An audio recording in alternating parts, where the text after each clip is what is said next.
Okay, hello everybody. This is another episode of our college readiness, and today we're going to keep it kind of short. Our friend Tatanji Agosa is not with us today, but she'll be back next month, and so we're going to talk about a few key issues. One has to do with grades.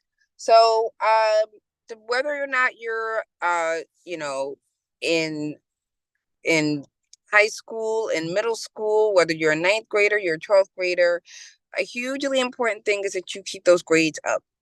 You want to have good grades from the beginning. You want to keep those grades going. And you basically want to make sure that your grades are where they need to be. That is critical. That is key.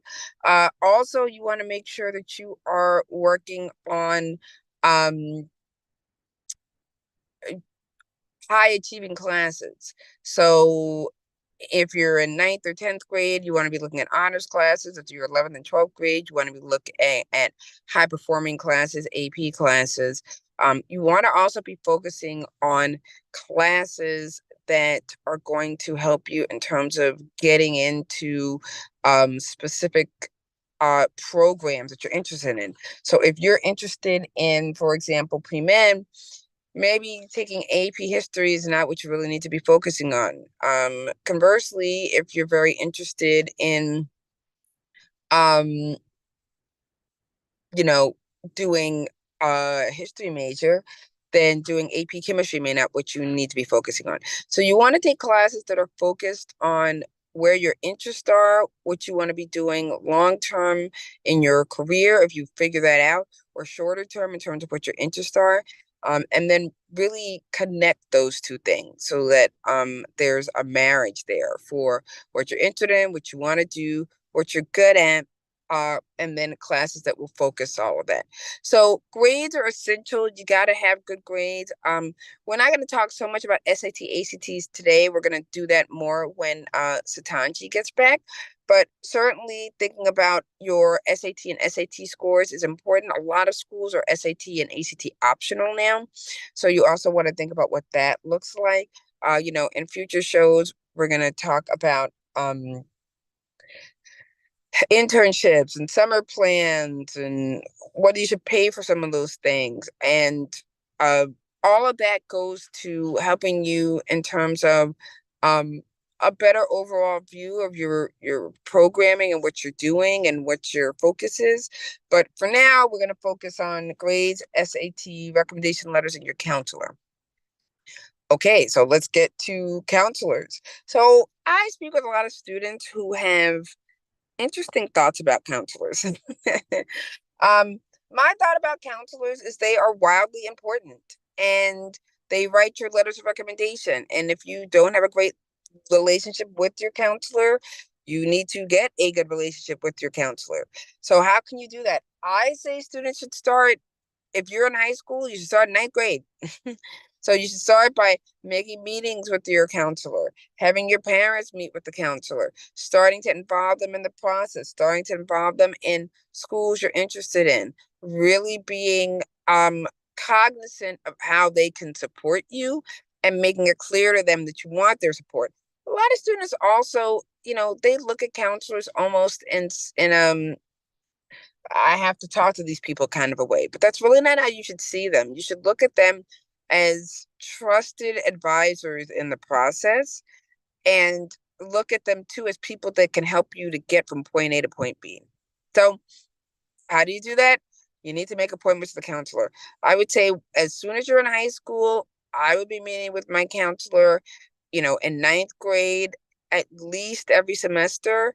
And then as you move along more frequently, maybe quarterly when you're in 10th grade and 11th grade. And then those first few months is 12th grade, maybe once a month. I would really try to meet with my counselor as much as they'll meet with me. So as much as they'll meet with you, you should be meeting with them. I would also say that you need to have a plan of action when you're meeting with them. So at first, your plan of action is going to be things like where should you be looking at for summer opportunities, and what should you be doing to enhance your application. But as you get further along, you should really be talking with your counselor about things like What school should I be looking at? What are my safety reach schools? We've talked about this before. What are your safety schools? What are your reach schools? What are the math schools? Um, what schools make sense given what other schools students have gotten into before? So you want to talk with your counselor about what schools are students getting into from this school? What have they gotten into before? What makes sense for me? You really want to know the percentages, right? If you're very interested in Columbia University, which is a great school. I'm not biased, but if you want to look at Columbia, but no one from your school has ever gotten in there, or the last student to get in there got in 15 years ago, you want to know that information. That doesn't mean you shouldn't apply, but that's going to be a different application than, a school where, like Stuyvesant High School here in New York City, where students get into Columbia all the time from that school. And so counselors are used to having students apply there. They're used to the process. Um, it's kind of regular for everybody. So these are all things that you want to think about. Um, Also, as you're thinking about that process, you really want to think about how your counselor can be helpful, not only in terms of advice process, but also as we get to letters of recommendation. So that's the next thing we're going to talk about. So letters of recommendation are critical to this process, and your counselor is definitely going to write one for you.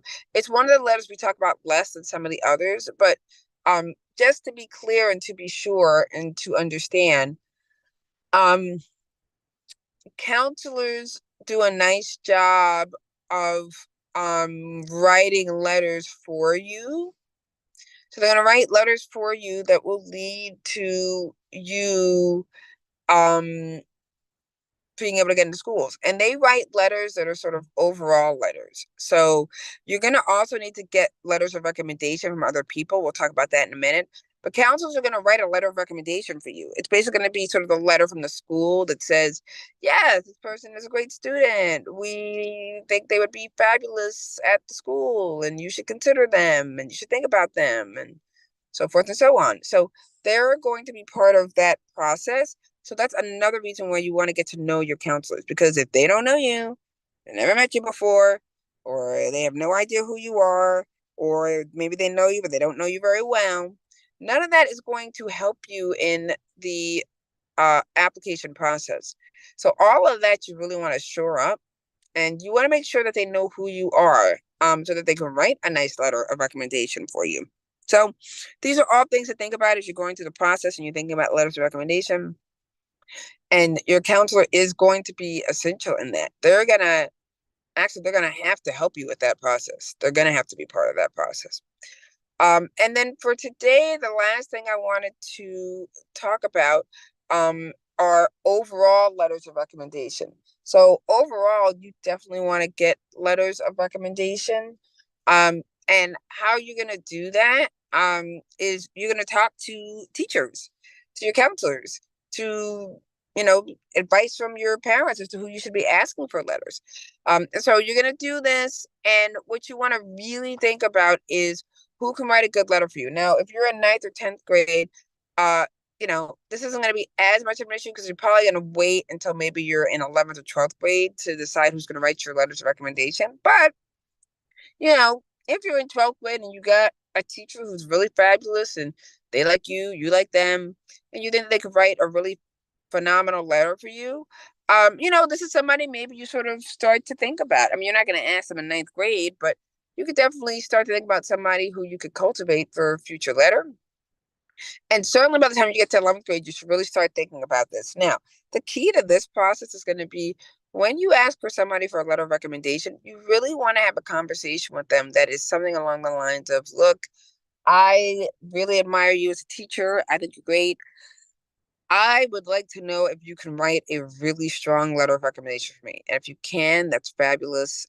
If you can't, I'll understand. Because you don't want just somebody to write you just any old letter. You want somebody to write you a really strong letter, a letter that's really gonna pop, and is really gonna speak to who you are, what you can bring, and what this whole process looks like. So You really want to think about that. We will talk about this more as we go along this process. But you definitely want to make sure that this is a letter that can be strong and forceful and impactful for you. All right, so that's what we're going to talk about today. We'll be back next month, and Satanji will be with us, and we'll do the full hour. All right, so please come back, tune in next time, and we look forward to seeing you again. Thank you very much. Bye bye.